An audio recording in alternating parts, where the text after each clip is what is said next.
They said the Duke's first wife died in childbirth. They lied.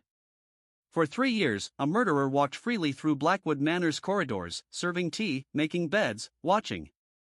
Waiting. And when Clarissa Ashford struck the Duke across the face at that ball, 300 witnesses gasping in unified horror, she had no idea she'd just signed her own death warrant. The slap that should have destroyed her became a proposal. The proposal became a marriage. And the marriage became a nightmare where poison hid in teacups, secrets rotted behind locked doors, and the woman who killed once was preparing to kill again. But we're getting ahead. It started with one moment. One crack that echoed like a gunshot. One choice that changed everything. The slap cracked like thunder. 300 aristocrats froze mid-breath. She'd struck the Duke of Blackwood. The Ice Duke. The most powerful man in England. In public. Career suicide. Social death. The end of everything. Clarissa Ashford's palm burned, but not as hot as the shame flooding her chest. What had she done? Her mother would faint. Her brother would be ruined. And she would be destroyed. You dare offer me £20 to warm your bed? Her voice shook. Terror, fury, humiliation, all tangled together. I may be poor, Your Grace, but I am not a whore. Duke Alexander Blackwood didn't flinch. Didn't blink. His jaw could have been carved from marble. Gray eyes studied her like she was a puzzle he hadn't expected. For 3 endless seconds, the ballroom held its breath. She thought, run. Now. Before he destroys you. But her feet refused to move. Frozen by horror at what she'd done. By the certainty that her family was finished. Then the Duke did something impossible. He smiled. Not rage. Not disgust. A real smile, slight, dangerous, devastating. He bowed low. Captured her trembling hand, the same one that had struck him, and brought it to his lips. The kiss was soft against her knuckles. Reverent.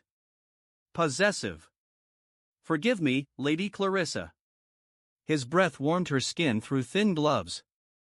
That insult was beneath you. The ballroom exploded. Whispers erupted like wildfire. Lady Ashford swayed against a pillar. Her brother James went white as death. But Blackwood's eyes never left hers. Burning with something she couldn't name. Challenge? Interest? Cruelty? She thought, this is worse than rage. He's playing with me. A cat with a mouse. He'll ruin me slowly, enjoying every moment. Every survival instinct screamed to slap him again and flee. But curiosity, her fatal flaw, held her captive. I have a different proposition. His voice dropped low enough that only she could hear. His thumb traced her racing pulse through silk. One requiring conversation. Not performance. Walk with me. Refuse. Obviously refuse. But behind his ice-cold mask, something flickered. Something raw and broken that called to the broken parts of her. One turn around the terrace. Her whisper barely qualified as sound. Then I never want to see you again. His lips curved, not quite a smile, not quite a threat. We shall see, Lady Clarissa. The gossip would start before they reached the doors. By morning, all of London would know. The penniless Ashford girl and the frozen Duke. What could possibly go wrong? Everything, she thought. Absolutely everything. But she followed him anyway. Into the night. Into the cold. Into whatever nightmare he was offering. Because staying meant facing 300 pairs of judging eyes. And Clarissa had always been better at running toward danger than standing still in shame. The terrace doors closed behind them with the finality of a coffin lid. Cold bit through Clarissa's silk gown instantly. October wind cut like knives. She'd left her shawl inside abandoned in fury, and now shivered violently. Or maybe it was terror making her shake. Hard to tell the difference. Blackwood draped his jacket over her shoulders without asking. It swallowed her. Smelled of sandalwood, tobacco, and something darker she couldn't name. Loss, maybe. Grief had a scent. 3 years ago, my wife died. His voice stripped of aristocratic polish. Raw. Bleeding. Childbirth. Our son lived 4 hours. I held him as he stopped breathing. So small. So perfect. So utterly beyond my power to save. The confession hit like a physical blow. Clarissa's anger evaporated. She'd heard whispers everyone had, but society preferred gossip to grief. They called him the Ice Duke. The frozen widower. The man incapable of warmth. No one mentioned he'd lost everything in one night. She thought, he's not cold. He's shattered. And he learned to freeze the pieces so they don't cut anymore. Haven't we all done that? Built walls so high nothing can hurt us, but nothing can reach us either? I'm sorry. Inadequate words. Pathetic. But what else could she offer a man drowning in loss? Don't be. His laugh tasted like ash. That night, I swore never to feel again. Feeling leads to hope. Hope leads to loss. Better to exist in ice than burn and turn to ash. He finally looked at her. The raw pain in his gray eyes stole her breath. Then you walked into that ballroom, and for the first time in 3 years, I felt something. Her pulse kicked. What? Anger when Lord Pemberton touched your waist. Curiosity when you laughed at his insipid joke. Fury, absolute fury, when I overheard him wagering £50 he'd bed you by dawn. Heat flooded her face. So your vile proposition was protection disguised as degradation? It was stupidity disguised as pragmatism. His jaw clenched hard enough she heard teeth grind. I wanted to remove you from his orbit. I chose the worst possible method. You had every right to strike me. The vulnerability cracked something inside her. This wasn't the legendary Duke who'd made grown men flee London. This was someone drowning. Gasping for air after 3 years underwater. She thought, we're the same. Both of us pretending to be strong when we're barely surviving. That recognition, that mirror, terrified and comforted in equal measure. What is this real proposition? She forced the question past the tightness in her throat. His eyes met hers. No ice now. Only intensity that made her pulse race. Marry me. The world tilted sideways. You've lost your mind. Possibly. Maddeningly calm. But hear me out before you strike me again. Before we continue, quick question. Are you hooked yet? Because this story gets darker. Much darker. If you want to see how far this rabbit hole goes, hit subscribe. Trust me, you won't regret it. Now, back to that impossible proposal. He gestured to a stone bench hidden by climbing roses. Their perfume hung heavy, sickly sweet against her metallic fear taste. Your brother James owes Lord Hartwick £3,000. Due in 48 hours. Failure means debtor's prison. Ice crystallized in her veins. How do you? I make it my business to know. No apology in those gray eyes. Your father's estate is mortgaged completely. Your mother sells jewelry piece by piece. You've worn the same 3 gowns all season. Tonight, your mother's dress from 20 years ago. The lace at your sleeves is nearly transparent. Shame burned hotter than the slap. He'd noticed. Catalogued. Now he was dissecting her poverty like a surgeon with a scalpel. She thought, this is humiliation. This is what it feels like to be truly seen, all your desperate secrets laid bare. And somehow, impossibly, it felt almost like relief. Why would you want to marry someone so beneath you? The question came sharp. Edged with humiliation she couldn't quite hide. Blackwood stood. Paced like a caged wolf. 3 steps forward, pivot, 3 steps back. The rhythm hypnotic and terrifying. Because I need a wife. You need salvation. Society expects me to remarry. They whisper I'm unnatural. Broken. Perhaps mad. His boots scraped stone with each turn.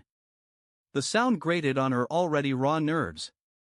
My mother writes weekly letters begging for an heir. The House of Lords suggests my title pass to my cousin, a gambling drunkard who'd destroy the Blackwood legacy in a year. He stopped pacing. Faced her with brutal honesty carved into aristocratic features. I cannot love you, Lady Clarissa. That part of me died with Catherine and my son. But I can offer financial security for your family. Protection from predators like Pemberton. A marriage of mutual respect. She thought, this is insane. The cruelest proposition yet, marriage without hope, partnership without love. A lifetime sentence living beside a ghost. But James's pale face flashed through her mind. Her mother's headaches that meant skipping meals. Emily crying because there were no funds for her season. How many times had she lain awake calculating ruin? Adding numbers that never balanced? That's the thing about poverty, it's not noble or romantic. It's constant, grinding terror that one mistake will destroy everyone you love. What would you require? She forced words past the tightness strangling her throat. Be my Duchess in public. Manage Blackwood Manor. Attend social functions. He paused. Something flickered across his face, uncertainty? Vulnerability, then vanished. In private, separate bedrooms. I won't force my presence or attention. You'll have freedom within propriety's bounds. The terrace stones felt cold through her thin slippers. She noticed details with strange clarity, the way moonlight caught in his dark hair, the slight tremor in his left hand he couldn't quite control, the scent of roses dying as autumn killed them slowly. And if I want children? The question escaped before she could stop it. Blackwood went rigid. Temperature dropped 10 degrees. That's not negotiable. So I'm a pretty ornament for your frozen museum? You're to be safe. His voice cracked slightly, barely, but enough. You're to have everything except the one thing I can't give. Isn't that enough? She thought, is it? Is safety enough when your heart wants more? When you're 23 and already accepting a life half-lived? But safety was more than she had now. More than most women ever got. Across London, in a townhouse Clarissa had never seen, Victoria Ashworth was opening a letter. Reading words that would change everything. Smiling as she planned revenge 3 years in the making. But Clarissa didn't know that yet. Didn't know the real danger wasn't poverty, it was the woman who'd never stopped loving the Duke. Clarissa stood. His jacket slid from her shoulders. She was exhausted. Tired of pretending her family wasn't drowning. Tired of dodging predators. Tired of being brave when all she wanted was to curl up and weep. I need to think. You have until dawn. Blackwood retrieved his jacket but didn't put it on. Just held it, like he'd forgotten what hands were for. After that, I withdraw the offer. You face whatever comes next alone. She turned to leave. His voice stopped her at the terrace door. Lady Clarissa? For what it's worth, you were magnificent tonight. The slap. The fury. The refusal to be diminished. Catherine would have liked you. The way he said his dead wife's name, reverence and agony twisted together, made Clarissa's decision before her mind caught up. She was going to marry the Ice Duke. God help them both. The wedding happened in brutal efficiency. 72 hours after the slap, Clarissa stood in St. George's Chapel wearing yellowed lace and a ring that felt like a shackle. The Duke spoke vows with the emotion of a man reading a shipping manifest. She barely remembered saying I do. What she remembered was her mother weeping, relief or grief, impossible to tell. Now the ducal carriage rattled through gates that groaned like something dying. Blackwood Manor rose from mist, all dark stone and empty windows watching with dead eyes. Gargoyles leered. Ivy strangled the western tower. She thought, this is a horror novel. I've married into a gothic nightmare. Next comes the mad woman in the attic. The joke wasn't funny. Not when it might be true. Home, Blackwood said flatly beside her. He hadn't touched her since the obligatory altar kiss, a brush of lips so brief and cold she might have imagined it. Home. The word tasted like ash. Servants lined up like mourners at a funeral. 20 pale faces, unwelcoming. The housekeeper, Mrs. Thornton, had iron gray hair pulled so tight it must hurt. Her mouth was a slash of disapproval as she curtsied with glacial precision. Welcome to Blackwood Manor, Your Grace. The title sounded like an insult. I've prepared the Duchess's chambers. The late Duchess's chambers, she corrected too quickly, Catherine's rooms. Blackwood's jaw clenched. My wife takes the rose suite. Close Catherine's rooms.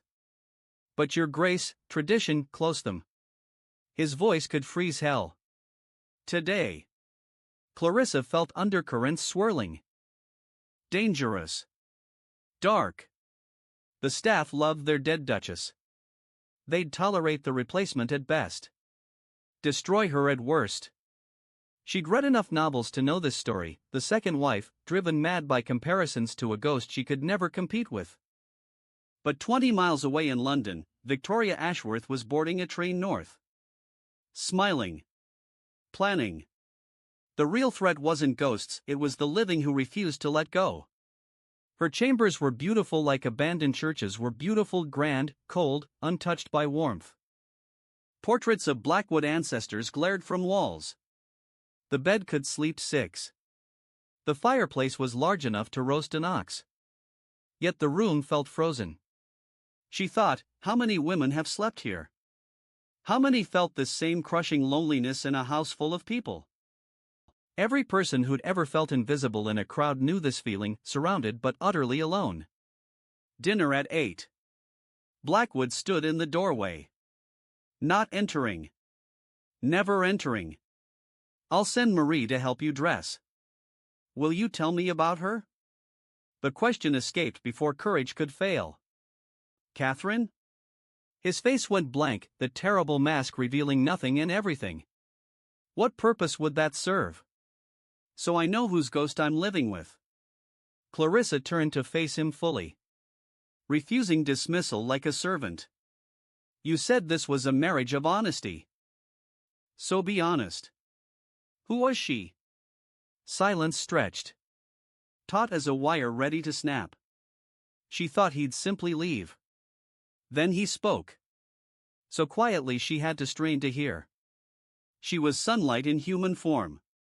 Each word sounded torn from somewhere deep and bleeding. She laughed like bells ringing. Loved yellow roses and terrible poetry. Fed stray cats in the kitchen when she thought no one noticed. His gray eyes met Clarissa's. The devastation there nearly broke her. She made me believe I could be better than I was born to be. Then she died screaming my name. Begging me to save our child. While I stood there useless. Helpless. Watching everything beautiful bleed out onto white sheets. The silence that followed was suffocating. Heavy as water. Drowning both of them. I'm sorry.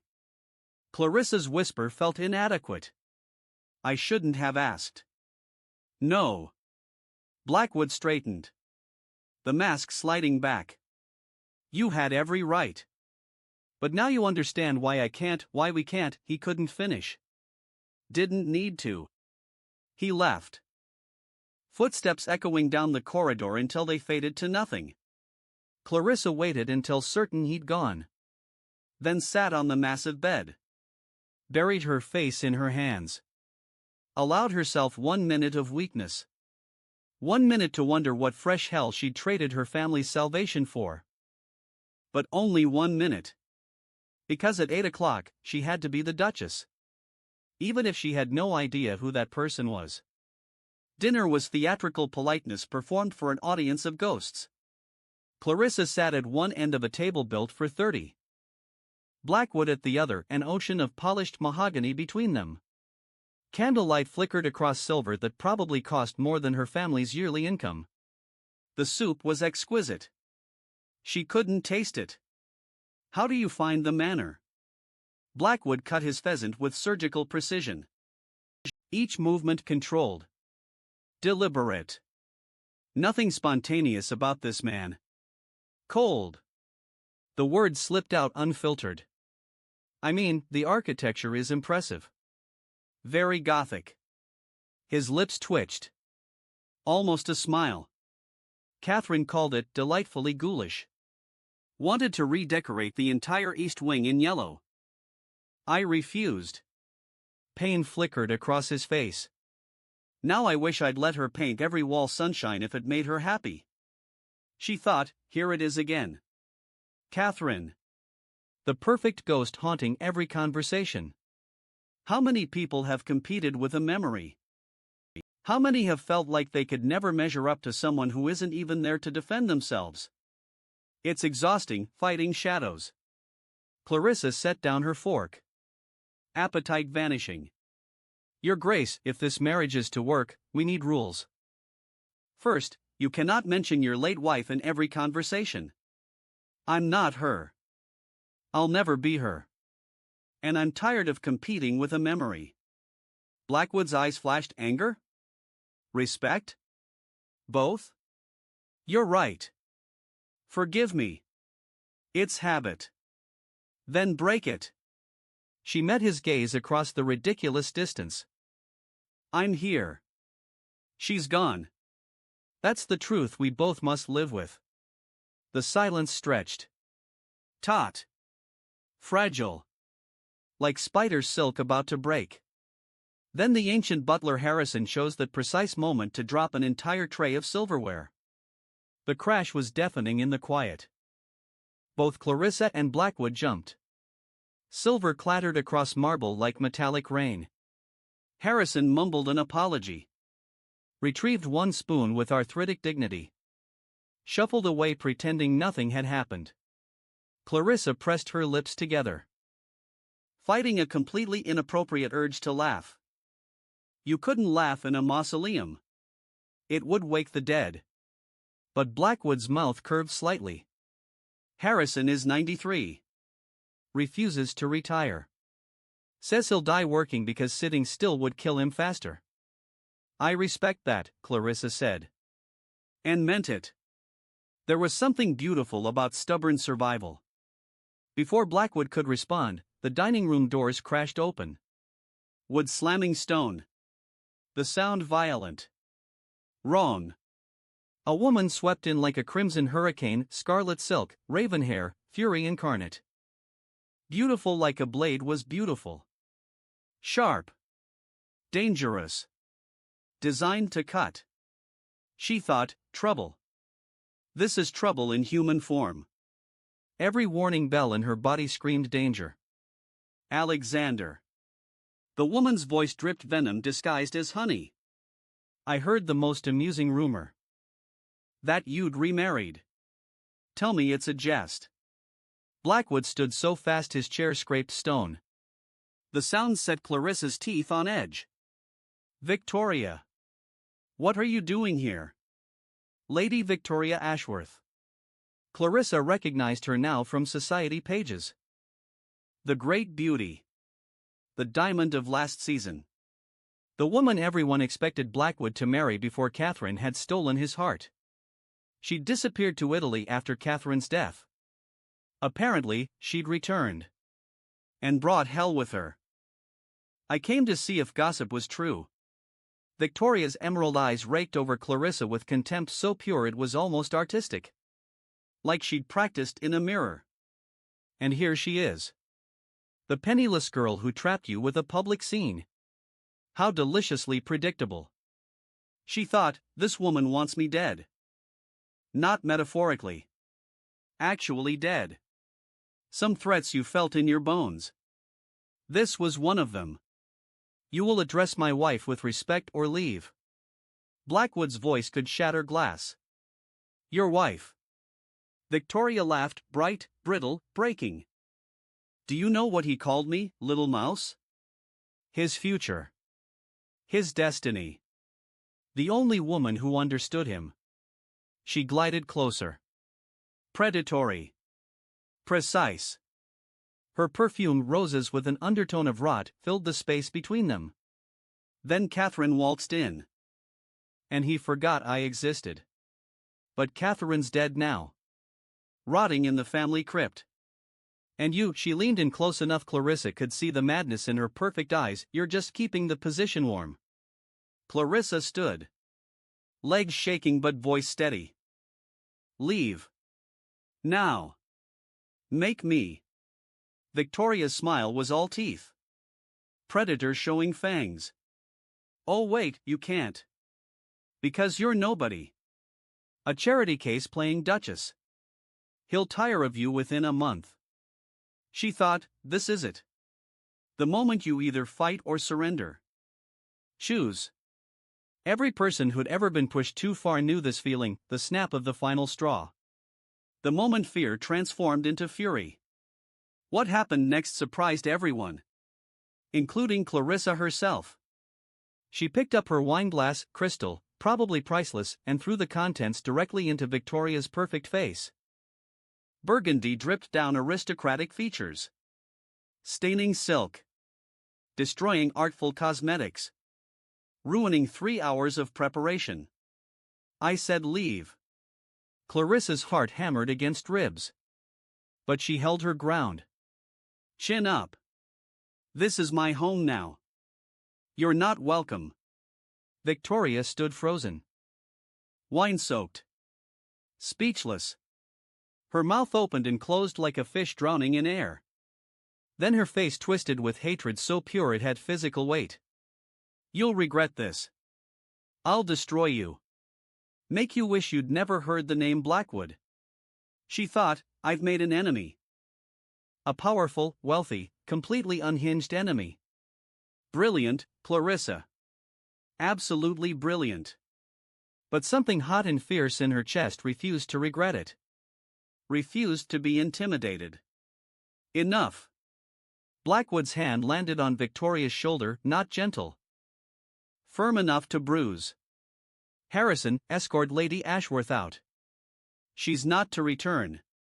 As the butler removed a sputtering Victoria, the doors slammed behind them. The sound echoed like a gunshot. Final. Absolute. Clarissa's legs finally gave out. She sat heavily. Hands trembling. The adrenaline that had fueled her courage drained away like water through a sieve. Left her hollow. Shaking. Terrified of what she'd just done. Blackwood stared at her like she'd grown a second head. That was stupid? Clarissa finished. Reckless? Unforgivably rude? Magnificent. He actually smiled, a real smile transforming his entire face. Making him look younger. Almost happy. Catherine once dumped a tureen of soup on a viscount who insulted her sister. I'd forgotten what it felt like to see someone fight back. But in London, Victoria Ashworth was climbing into her carriage. Wiping wine from her face with shaking hands. Not from fear. From rage. 3 years she'd waited. 3 years planning. And this nobody, this poverty-stricken nothing, had humiliated her. Plans would need to change. Accelerate. Because Victoria didn't just want Blackwood back. She wanted Clarissa destroyed. Completely. Utterly. Until nothing remained but ashes and regret. The game had begun. And Victoria played to win. Back at Blackwood Manor, Clarissa tried to eat. Failed. Her stomach churned with delayed terror. She'd thrown wine at a powerful aristocrat. Victoria had connections. Money. The kind of vindictive patience that could ruin lives slowly. You're worried, Blackwood observed. His tone had shifted. Less cold. More present. Like he was actually seeing her for the first time. I made a terrible enemy tonight. You made a statement. He stood. Moved around the ridiculous table. Sat in the chair beside her instead of miles away. The proximity felt intimate. Strange. Victoria is dangerous. But so am I. And I protect what's mine. The word mine sent heat through her. Possessive. Claiming. She thought, when did I become his? When did this transaction become something else? But she didn't have answers. Only questions multiplying like rabbits. Why did you really choose me? The question emerged raw. Unfiltered. That night. You could have picked anyone. Why the girl who slapped you? Blackwood was quiet for a long moment. Candlelight caught in his gray eyes. Made them almost silver. Because you were the only person in that ballroom who saw me as human. Not a title. Not a tragedy. Just a man being cruel because he'd forgotten how to be anything else. Sleep refused to come. Clarissa lay in the enormous bed watching moonlight paint silver squares across the ceiling. Every creak sounded like footsteps. Every wind gust like whispered threats. Victoria's words circled her mind like vultures. You're nobody. He'll tire of you. She thought, how long can you pretend to be brave when terror is eating you alive from the inside? Anyone who'd ever lain awake at 3 a.m, calculating disaster, knew this feeling. The weight of pretending everything was fine when your world was collapsing. At 2 a.m, she gave up. The rose suite felt suffocating, beautiful and cold as a gilded cage. She needed air. Space. Something other than spiraling thoughts that led nowhere good. Wrapping a shawl around her nightgown, Clarissa slipped into the corridor. Blackwood Manor transformed at night. Shadows pooled in corners like spilled ink. Portrait eyes followed her movement. The temperature dropped with each step deeper into the east wing, the section Mrs. Thornton mentioned was closed for renovations. But there were no workers. No sounds of construction. Just silence thick as fog. She thought, this is stupid. This is how girls die in Gothic novels. Exploring forbidden wings in nightgowns. But curiosity had always been her fatal flaw. And tonight she needed distraction from the disaster her life had become. She walked, trailing fingers along wallpaper that felt damp despite the season. The texture wrong somehow. Slightly slimy. Like the house itself was sweating grief. Until she reached a door different from the others. Smaller. Paint peeling. And locked. Except it wasn't. When Clarissa tested the handle, it turned with a click that sounded like doom. Meanwhile, in the Duke's study 3 floors below, Alexander Blackwood sat in darkness, staring at a letter he'd received that afternoon. Victoria's handwriting. 3 words, she'll die screaming.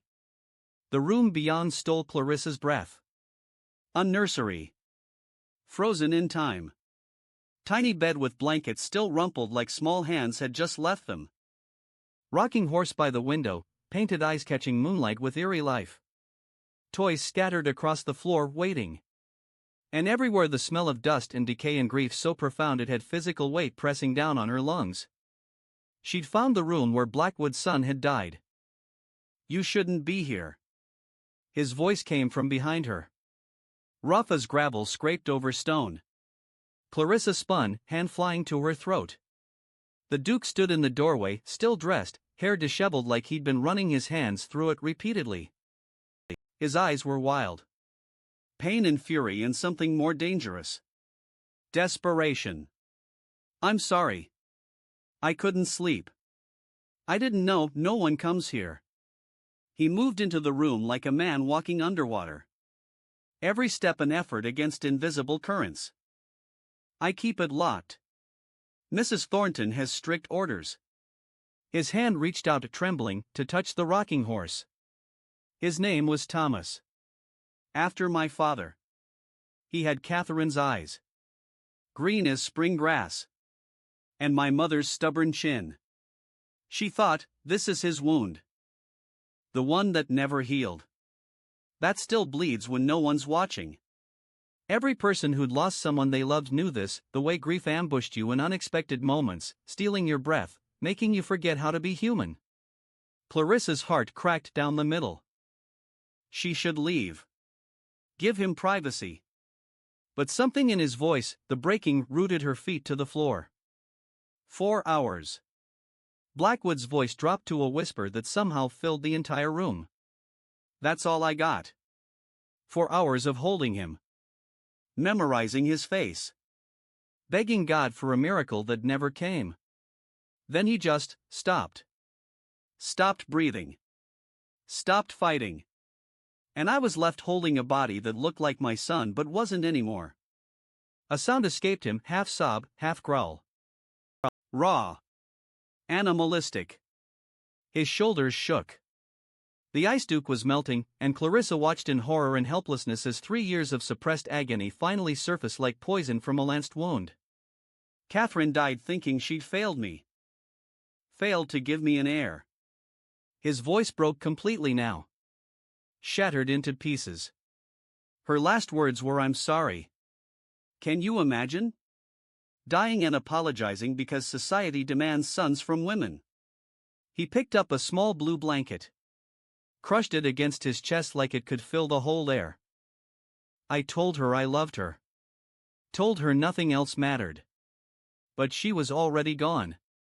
She thought, this is what unprocessed grief looks like.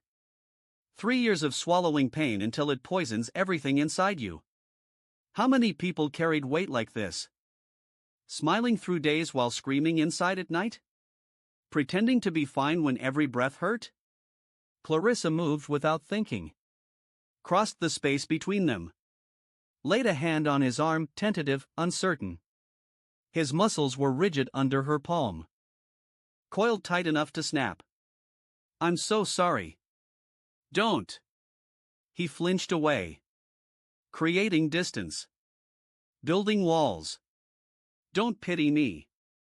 I can't bear pity. It's not pity. She stepped closer. Closing the gap he'd created. Refusing to let him retreat into ice. It's understanding what it's like to carry weight alone until you're crushed by it. I may not have lost a child, but I know what it is to pretend strength when everything inside is screaming. Their eyes met. For one eternal moment, the masks fell away, both of them just two damaged people standing in a room haunted by death. No titles. No expectations. Just humans trying to survive. Then Blackwood's face crumpled. His knees buckled. And Clarissa caught him as he fell. This powerful duke. This man who commanded respect with a glance. Reduced to someone breaking apart in her arms. He wept. Great shuddering sobs that shook his entire frame. She sank to the floor with him, cradling his head against her shoulder. Her nightgown grew damp. Her arms ached. She didn't let go. She thought, this is intimacy. Not physical. Not romantic. This, being trusted with someone's deepest pain. This is what marriage should be. And something shifted inside her. Something that felt dangerous and terrifying and absolutely inevitable. Meanwhile, Victoria Ashworth stood outside Blackwood Manor in the shadows. Watching the nursery window where candlelight flickered. She'd climbed the garden wall. Bribed a footman for information. And now she saw them, Alexander and his new wife, embracing on the floor. Her hands clenched into fists. Nails cutting crescents into palms. So he could feel. Could break down. Could be vulnerable. Just not with her. Never with her. Even after 3 years, even after everything she'd done to position herself, he'd chosen this nobody. This girl who'd known him for days. The rage that flooded through Victoria was pure. Clarifying. Beautiful in its intensity. If she couldn't have Alexander, no one would.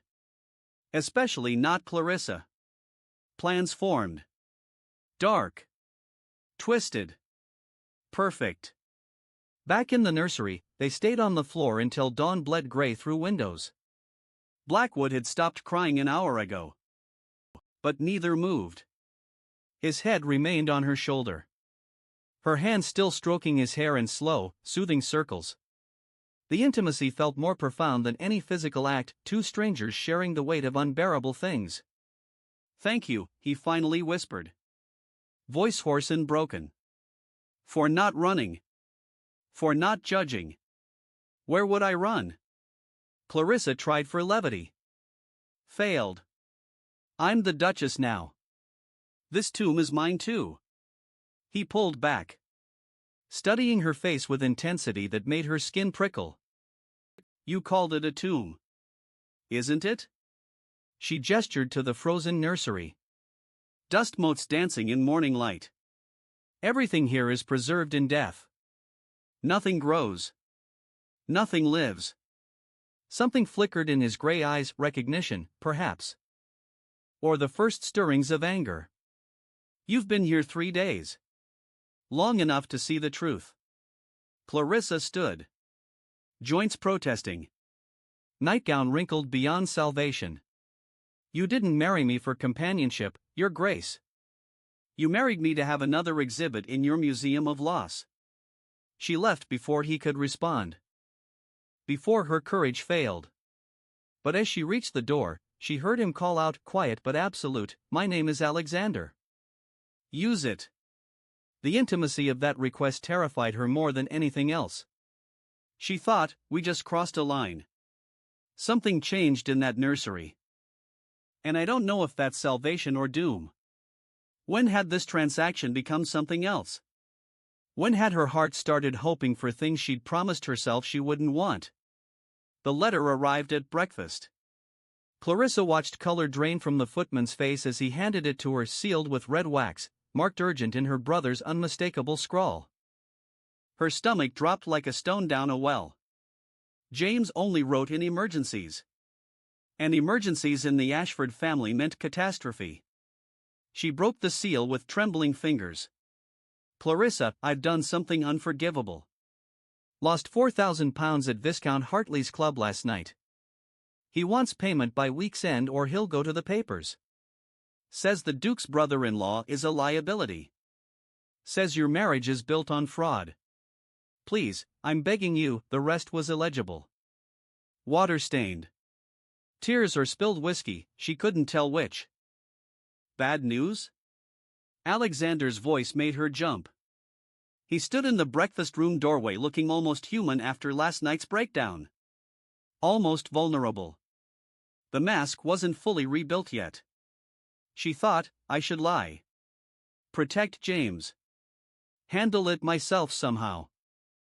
But exhaustion made her honest. And maybe, just maybe, she was tired of carrying everything alone.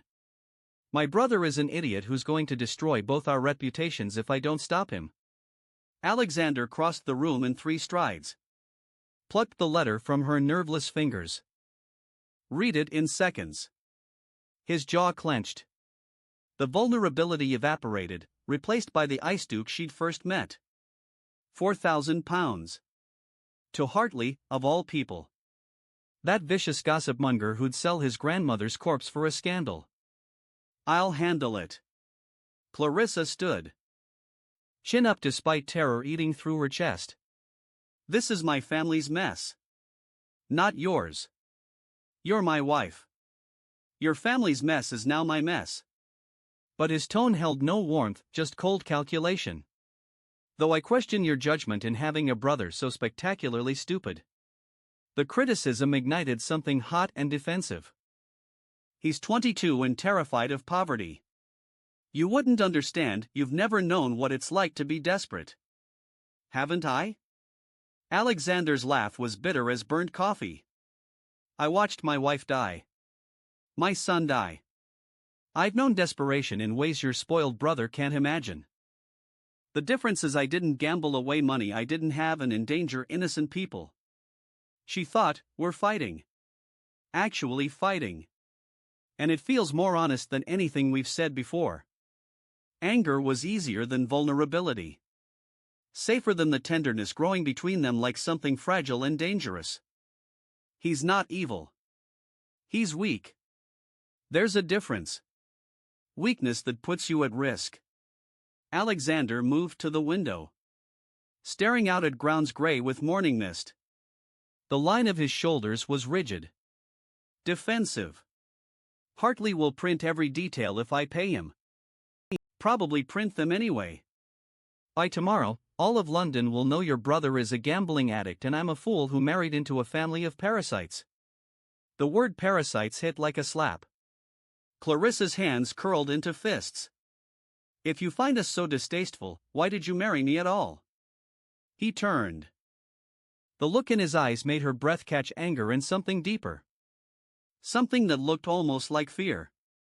Because watching you on that terrace, I thought maybe. He stopped. Shook his head. It doesn't matter. What matters is containing this disaster. Before Clarissa could respond, Mrs. Thornton appeared. Face pinched with disapproval that seemed permanently etched there. Your Grace, Lady Victoria Ashworth is here. She insists on speaking with you both. Says it's urgent regarding a matter of mutual concern. Clarissa and Alexander exchanged glances, hers panicked, his calculating. Victoria showing up now, with James's scandal brewing, couldn't be coincidence. She thought, this is orchestrated. Perfectly timed. She's been watching. Waiting for the exact moment we're most vulnerable. That's what predators did, they waited until their prey was wounded before striking. Show her to the drawing room, Alexander said quietly. And Mrs. Thornton? Prepare tea. With the good china. This is about to get very civilized and very ugly. As the housekeeper left, he looked at Clarissa with something almost like pity. Whatever happens next, remember, Victoria plays to win. And she's had 3 years to plan her revenge. Victoria sat in the drawing room like a queen holding court. She'd changed from her wine-stained dress into emerald silk that matched her calculating eyes. A leather folder rested on her lap, ominous, deliberate. The smile she wore could cut glass. How domestic, she purred as they entered. The happy couple. Though you look dreadful, Clarissa dear. Marriage to Alexander clearly doesn't agree with you. Clarissa's jaw clenched. She'd barely had time to change from her nightgown. Yes, she looked exhausted. But Victoria's polished perfection, the artful curls, flawless cosmetics only emphasized the warfare this represented. Every detail was a weapon. State your business, Victoria. Alexander remained standing, positioning himself slightly in front of Clarissa. Protective? Or ashamed? She couldn't tell which hurt more. Always so direct. Victoria opened the folder with theatrical precision. Each movement practiced. Perfected. I have here 3 promissory notes signed by one James Ashford. Total amount owed, £7,000. Not 4, darling Clarissa. Your brother lied to you. Again. The room tilted. 7,000. 7,000.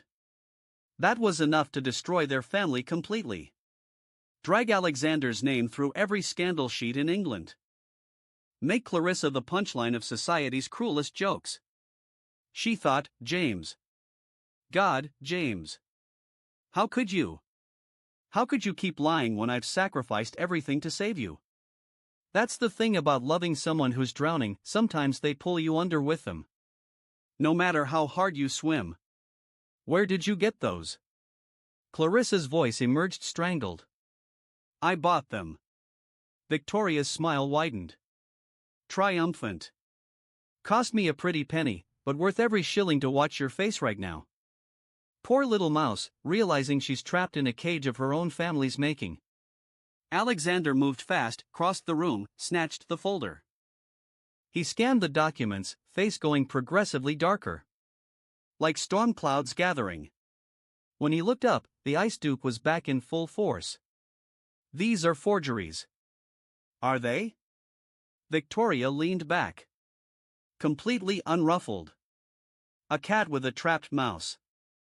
Feel free to have your solicitors verify them. I'll wait.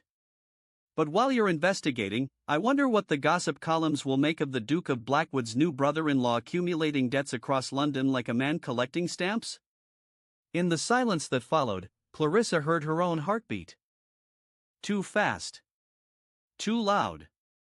Like drums announcing execution. What do you want?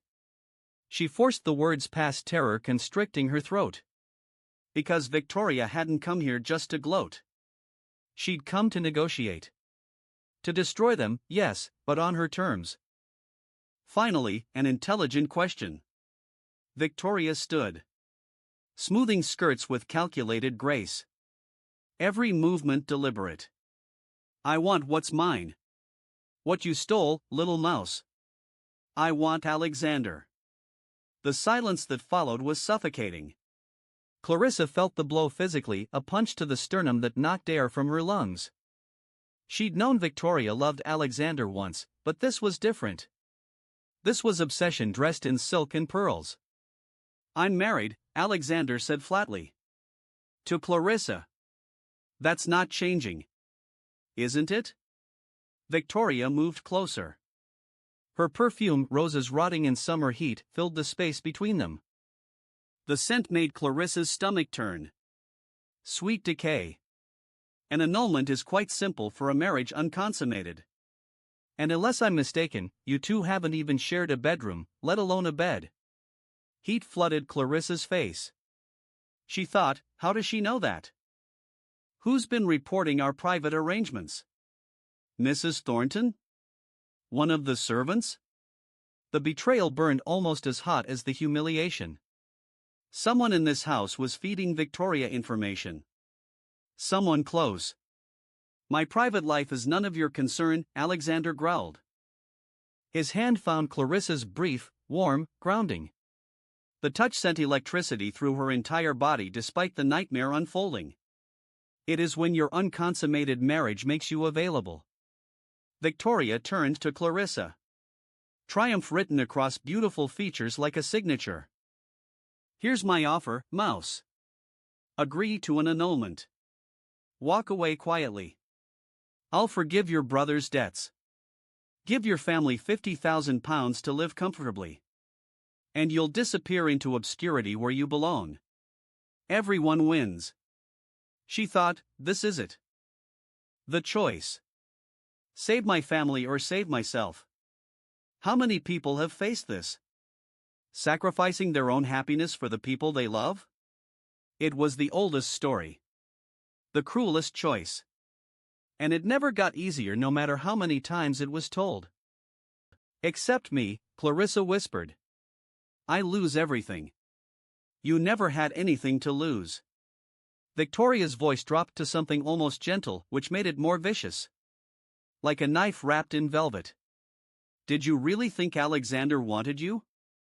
He wanted a placeholder. A warm body to keep society from whispering. But I'm back now. And he knows where his heart truly belongs. Clarissa looked at Alexander. Searching his face for denial. For reassurance. For anything that said Victoria was wrong. But his expression remained granite, unreadable, untouchable, exactly like the man she'd married in that cold transaction. Alexander? Her voice broke on his name. Tell her she's wrong. The pause before he spoke lasted a century. The clock on the mantel ticked. Someone coughed in the hallway.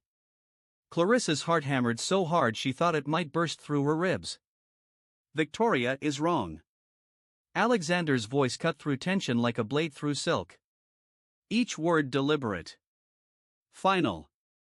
Clarissa is my wife. That's not negotiable. Relief flooded through Clarissa's veins, hot, dizzying, embarrassing in its intensity. But Victoria's smile never wavered. In fact, it widened. Predatory. Pleased. How noble. How predictable. She moved to the window. Trailing fingers along curtain fabric. The gesture casual. Too casual. Did you know, Alexander, that Catherine didn't die from childbirth complications? Not really. The temperature in the room dropped 10 degrees. Alexander went rigid. Every muscle coiling like a spring about to snap. What did you say? I said your precious Catherine's death wasn't the tragic accident everyone believes. Victoria turned. The malice in her eyes was breathtaking. Beautiful in its purity. It was murder. Slow, careful, undetectable. And the killer has been living in this house for 3 years. Clarissa's heart stopped. Alexander's face had gone chalk white. His hands trembled as they gripped the back of a chair hard enough the wood creaked. You're lying, he whispered. But his voice held no conviction. Just desperate, breaking hope. The physicians said what they were paid to say. Victoria produced another document. Another weapon from her endless arsenal.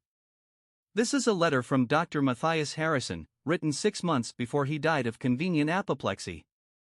In it, he confesses to falsifying Catherine's death certificate. Says he was threatened his family would be destroyed if he revealed the truth. Alexander snatched the letter. Eyes flying across the page. Clarissa watched the blood drain from his face. Watched his entire world crumble in real time. She thought, this can't be real. But what if it is? What if someone murdered Catherine and got away with it for 3 years? Every person who'd ever learned a terrible truth knew this feeling, the ground shifting beneath your feet, reality rewriting itself in an instant. This can't be real. Catherine died from hemorrhaging. From complications. The baby was breech, the baby was poisoned in the womb, Victoria interrupted. Voice clinically detached. Like discussing the weather. Small doses of arsenic over months. Enough to weaken Catherine, make the birth dangerous, ensure she wouldn't survive. And the best part? The poisoner knew exactly how much to use because they'd done it before. Who? The word came out strangled. Barely human. Alexander looked like a man staring into hell. Who did this? Victoria's smile turned triumphant. Why, your dear housekeeper, of course. Mrs. Thornton. The woman who loved your mother, who served this family for 40 years, who believed Catherine was beneath you in destroying the Blackwood legacy. She killed your wife and child to save you from what she saw as catastrophic misalliance. The room spun. Clarissa grabbed the sofa to keep from falling. Mrs. Thornton, the iron-faced woman who'd greeted her with cold disapproval. The woman who kept Catherine's rooms like shrines. The woman who knew every secret of this house. You're lying. But Alexander's voice held recognition now. Pieces clicking together. Patterns emerging from chaos. Mrs. Thornton loved Catherine. She mourned her. She mourned the chaos Catherine brought. Victoria circled like a shark scenting blood. Your mother had promised you to me, Alexander. We were supposed to unite 2 great houses. Then Catherine appeared, common, cheerful, entirely inappropriate, and bewitched you. Mrs. Thornton tried to warn you. You ignored her. So she took matters into her own hands. She thought, this is too perfect. Too convenient. Victoria appears with debts and revelations exactly when we're most vulnerable. She's manipulating us. But doubt crept in because Alexander's face showed recognition, terrible, dawning understanding. The tea, he whispered. Catherine complained about the tea. Said it tasted bitter. Mrs. Thornton always brought it personally, said it was a special blend for pregnant women. His voice cracked completely. I told her she was being fanciful. Hormones making her sensitive. I dismissed her concerns, and she died because of it. Don't. Clarissa moved to him instinctively. You couldn't have known. Couldn't I? He looked at her with eyes full of anguish and guilt that would haunt him forever. I was so focused on being the perfect Duke, maintaining appearances, that I didn't listen when my wife said something was wrong. Victoria cleared her throat delicately. So here's my revised offer. I'll give you Mrs. Thornton's full confession, signed, witnessed, enough to see her hanged. You'll have justice for Catherine. All I want in return is what I've always wanted, you, Alexander. Annul this farce of a marriage, and everything I know is yours. The ultimatum hung in perfumed air. Justice for Catherine. Revenge for 3 years of torment. All Alexander had to do was abandon Clarissa, the wife he'd married for convenience, the woman he'd never promised to love. She thought, I should be noble. Tell him to take the deal. Catherine deserves justice more than I deserve a loveless marriage. But selfishness won. Terror won. Because where would she go?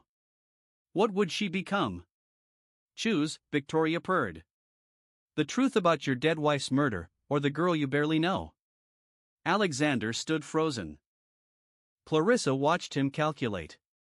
Weigh options. Choose between justice and, what? Her. They'd known each other for days. Shared one vulnerable moment in a nursery. That was nothing against 3 years of grief, a murdered wife, a son who never got to live. She opened her mouth to release him from obligation. To be noble and self-sacrificing like heroines in novels. But before she could speak, Alexander moved. Fast. He grabbed the tea tray from the side table and hurled it at Mrs. Thornton. Wait. Mrs. Thornton wasn't there. Had never entered the room. Then Clarissa saw her. In the doorway. How long had she been standing there? Long enough. The housekeeper's face was flushed, breathing hard. And in her hand a pistol. Small, elegant, deadly. I heard everything, Mrs. Thornton said quietly. About Lady Victoria's accusations. And I can't let you investigate. I won't hang for saving this family. Did you do it? Alexander's voice cracked on every syllable. Did you kill Catherine? The old woman's face crumpled like paper crushed in a fist. She was destroying you. Making you soft. Making you forget your duty to the bloodline. The baby would have been weak, I saw it in her common eyes. So yes. I fixed it. And I'd do it again to protect this family. The confession hit like a physical blow. 3 years of grief suddenly validated. Given shape and name. His wife hadn't died from cruel fate, she'd been murdered by someone he'd trusted since childhood. She thought, this is what evil looks like. Not monsters with horns. Just broken people who convince themselves cruelty is love. How many tragedies were committed in the name of protection? How many lives destroyed by those who claim to be saving them? Why tell us now? Clarissa asked, voice steadier than she felt. Her heart hammered, but years of pretending composure in poverty had taught her to perform calm even while screaming inside. You could have stayed silent. Because you're next, girl. Mrs. Thornton's aim never wavered. The pistol was small but deadly, designed for ladies to carry discreetly. Another unsuitable match. Another distraction from duty. And this time, I'll be quick about it. No slow poison. Just a tragic accident during a burglary gone wrong. The calculation in her voice was chilling. She'd planned this. Probably for days, watching them grow closer, realizing Clarissa might actually reach the frozen parts of Alexander's heart that Victoria never could. Alexander moved so fast Clarissa barely saw it. He grabbed the silver tea tray still on the side table and hurled it with shocking force. It connected with Mrs. Thornton's wrist, crack of metal on bone. The pistol fired. Deafening. The bullet embedded in the wall inches from Clarissa's head, showering plaster dust. Before Mrs. Thornton could recover, Alexander was on her. Wrestled the gun away with brutal efficiency, pinning the elderly woman against the door. For a moment, Clarissa saw him as he must have been trained in combat, dangerous when necessary, every inch the Duke who commanded regiments. Harrison! Summon the constable! His roar echoed through the manor like thunder. Footsteps pounded. Servants appeared from everywhere, faces pale, shocked, terrified. Mrs. Thornton didn't struggle. She simply went limp, all fight draining away as reality crashed down. The careful planning evaporated. She was just an old woman now, facing consequences she'd convinced herself would never come. I did it for the family, she whispered, voice breaking. For the bloodline. For everything the Blackwoods represent. You murdered my wife. Alexander's voice shattered completely. You killed my son. You took everything from me because you thought you knew better than God himself. I did no better.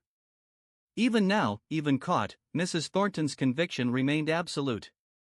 The true believer never doubts, even facing damnation. Catherine was common. Weak. She would have destroyed the Blackwood name with her sunshine and stupidity. I saved you from that fate. She thought, this is madness. Complete, absolute madness. And she'll never see it. Never understand that love isn't weakness, it's the only thing that makes us human. That's what ideology did, turn people into monsters who believed themselves saints. The constable arrived within the hour.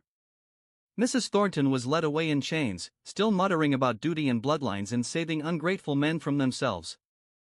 The servants scattered like starlings, whispering, terrified of what this meant for the household. And Clarissa stood in the drawing room, staring at the bullet hole in the wall, wondering if this nightmare would ever truly end. You're shaking. Alexander's voice came from behind her, stripped of its usual ice. His hands settled on her shoulders, warm, grounding, real. Living hands. Not ghost hands. It's shock. You need to sit. I'm fine. But her teeth chattered, betraying the lie. The adrenaline that had kept her upright was draining away, leaving her hollow and trembling. You're not fine. Neither am I. He turned her gently to face him, and the raw honesty in his gray eyes undid something inside her. Someone just tried to murder you. That's not something you shake off with tea and politeness. The concern in his voice, genuine, unguarded, cracked her composure like a hammer to glass. Clarissa felt tears coming, hot and unstoppable and humiliating. She tried to turn away, pride demanding she stay strong. But Alexander pulled her close instead. Into his chest. Against the heart that hammered as frantically as hers. His arms wrapped around her, protective, desperate, holding on like she was the only solid thing in a world gone mad. I'm sorry, he whispered into her hair. The words came out broken. Raw. For everything. For marrying you without love. For dragging you into this disaster. For nearly getting you killed 5 days into our marriage. 5 days. They'd known each other 5 days and she'd already faced social ruin, a jealous ex-lover, and an attempted murder. The absurdity almost made her laugh. Almost. Stop apologizing. Her voice came muffled against his waistcoat. It smelled like him, sandalwood and something uniquely Alexander. Safe, despite everything. I chose this. I chose you. He pulled back just enough to see her face. His thumb brushed her cheek, catching a tear she hadn't known she'd shed. Why? You could have refused that night. Found another way. Married some kind gentleman who'd give you everything I can't. Why did you say yes to a man who promised you nothing? The question hung between them, vulnerable, honest, terrifying. This was the moment. The choice to keep hiding behind practicality or admit the truth growing between them like something wild and dangerous. She thought, this is what courage looks like. Not fearlessness. Just choosing honesty even when it terrifies you. Every person who'd ever risked their heart knew this feeling, the leap before you knew if someone would catch you.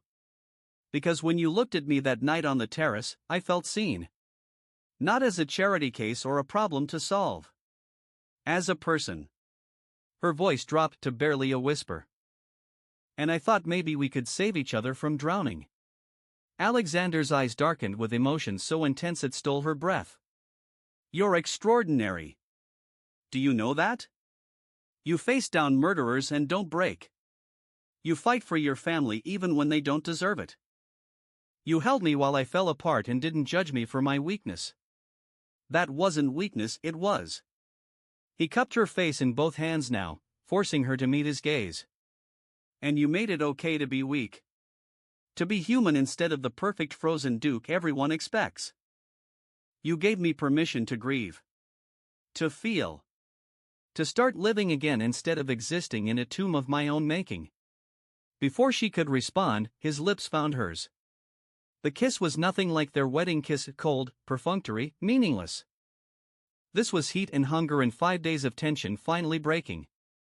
His hands slid into her hair, scattering pins. Her fingers clutched his shirt, pulling him closer, closer, never close enough. When they finally broke apart, both breathing hard, Alexander rested his forehead against hers. I can't promise I'll be easy to love. I'm damaged. Haunted. I'll have bad days where I retreat into ice because it's the only way I know to survive. 1 year later, Clarissa stood at the nursery window, not the sealed tomb where Thomas had died, but the new one they'd created together. Sunlight streamed through yellow curtains. Catherine's favorite color, chosen deliberately. Not to erase the past, but to honor it while building something new from the ashes of grief. In her arms, their daughter slept. Rose Catherine Blackwood, named for both the living and the dead. She had Alexander's gray eyes and Clarissa's stubborn chin. 3 months old and already ruling the manor with an iron grip disguised in lace and infant sounds. You look tired. Alexander's voice came soft from the doorway.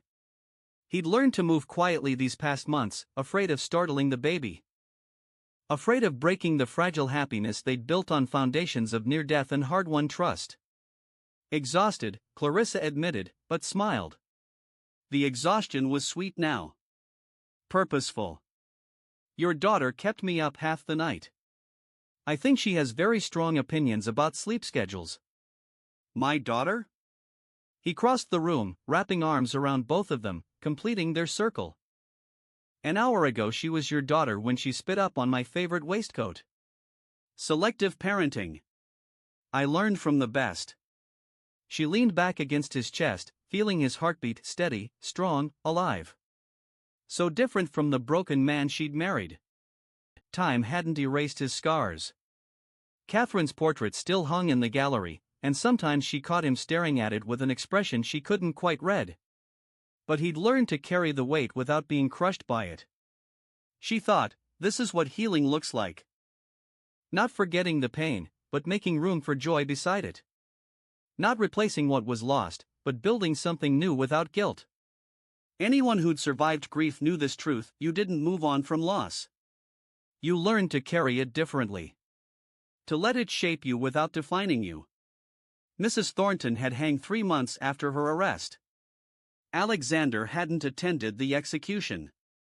Said he couldn't watch another death, even one deserved.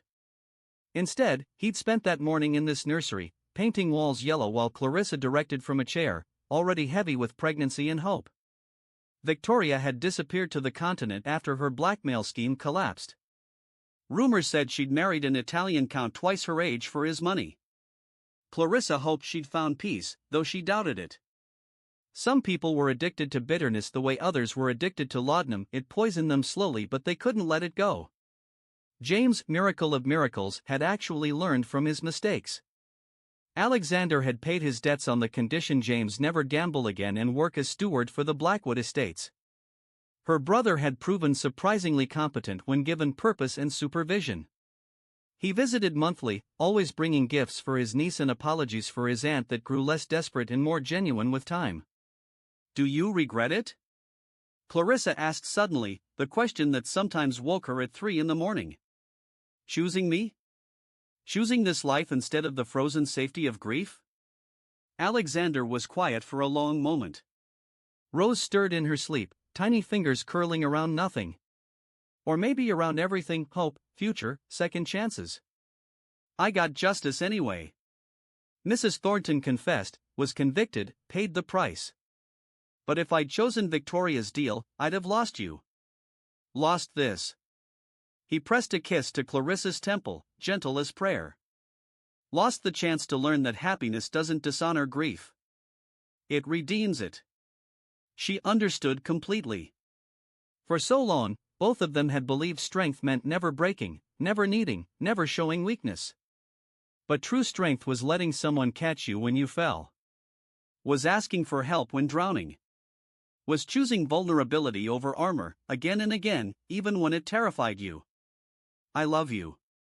The words still felt new in her mouth, precious as jewels. Alexander had said them first 3 months ago during a storm, when lightning had lit the bedroom and she'd confessed her terror of losing him to grief's undertow. He'd held her close and whispered those 3 words like absolution. I love you more. His standard response, delivered with the slight smile that transformed his entire face from Duke to husband to father. Impossible to quantify scientifically, but I'm absolutely certain it's true. Rose woke then, demanding attention with the imperious cry of someone who knew she was adored beyond measure. Alexander took her with practiced ease, cradling their daughter like she was made of spun glass and starlight. The tenderness in his expression, the fierce protective love, still made Clarissa's breath catch. She thought, this is the story no one tells. Not the fairy tale where everything is perfect, but the real one where 2 broken people choose each other every single day. Where love is work and commitment and showing up even when it's hard. No one's life was a fairy tale. There were still difficult days when Alexander withdrew into himself, haunted. Still nights when Clarissa woke panicking about money despite their wealth. Still moments when they hurt each other with careless words. But they'd learned this: love wasn't the absence of difficulty. It was the choice to stay, to fight, to rebuild over and over even when easier options beckoned. Every marriage was a daily decision. And the ones that lasted were the ones where both people decided the work was worth it. Outside, the first snow of winter began to fall. Inside Blackwood Manor, finally, impossibly, miraculously, there was warmth.